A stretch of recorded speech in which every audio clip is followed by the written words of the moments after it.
Hey everyone, welcome back to the channel. If you've ever struggled to get your designs looking sharp and organized in Figma, today's tutorial is perfect for you. I'm going to show you exactly how to set up a classic 12-column grid in Figma.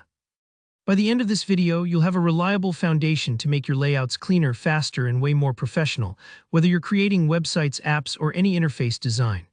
Alright, let's dive right in. So first, make sure you've got your Figma file open. What you'll want to do is select the frame that you want to apply your grid to. Remember, in Figma, everything sits inside a frame. Think of it like the canvas you're going to paint on.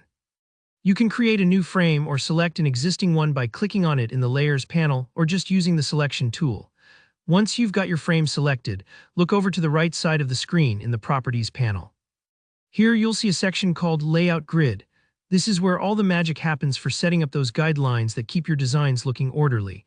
Click on the huge plus icon. This little button adds a new layout guide to your frame. It might take a quick second to spot it if you're new to Figma, but it's right under the Layout Grid heading. Next up, we need to make sure we're using columns, since by default Figma might give you a square grid. There's a drop-down menu that probably says Grid right now. Click that, and from the list, pick Columns. Columns are what we need for that classic web design layout, splitting the space vertically across your frame. Now here's the important part. We want exactly 12 columns. Changing the count is super simple. Just type 12 into the count box or use the up and down arrows next to it. This splits your frame into 12 equal slices, which is the standard structure for responsive web and app design. Why 12? Because it divides evenly into so many numbers, 2, 3, 4, 6, which makes it really flexible for different layout combinations. With your 12 columns set, you'll notice Figma fills your frame with vertical lines. Don't worry if it feels a bit overwhelming at first. These guides are just there for visual reference and won't show up in your final designs.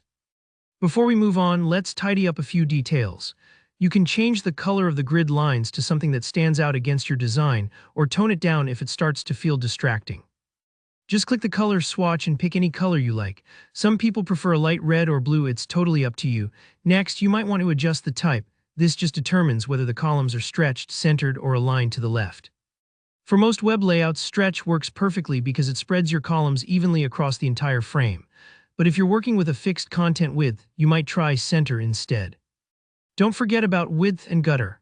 The width refers to how thick each column is, while the gutter is the space between columns. Getting these numbers right will make your design breathe easy.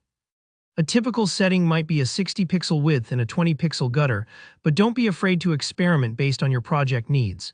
If it looks too squished or too spread out, just tweak the numbers until it feels balanced. And there you have it, your 12-column grid is set up and ready to use. Now every element you add to your frame can snap perfectly into place, making alignment, spacing, and overall design harmony so much easier.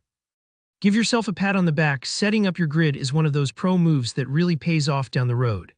If you found this video helpful, hit that like button and let me know in the comments if you have questions or want more Figma tips. Don't forget to subscribe for more straightforward design tutorials. Thanks for watching, and I'll see you in the next one.